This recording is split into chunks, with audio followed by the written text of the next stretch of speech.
Lo screening è su base volontaria, ma ai medici di famiglia che hanno aderito alla campagna sono già arrivati gli elenchi del Ministero.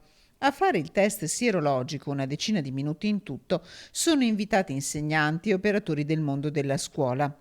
Tra Vicenza e Treviso alta la percentuale dei medici di medicina generale che hanno aderito all'iniziativa, superiore al 60%, e presso i cui ambulatori sarà possibile fare lo screening, in molti casi in giorni e orari diversi da quelli di ricevimento. Noi solleciteremo i-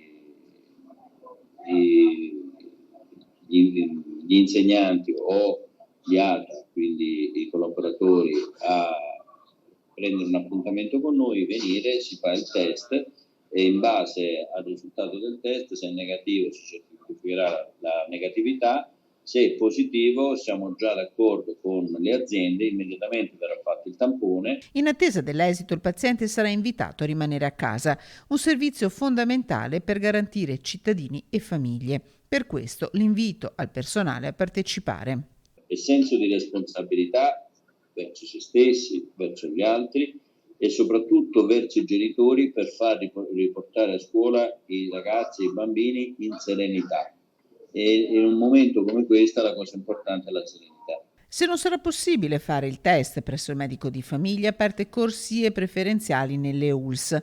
Per quanto riguarda l'ULS 6 e Euganea, il personale della scuola è invitato a prenotare il test tramite i canali online nell'apposito servizio riservato al personale scolastico.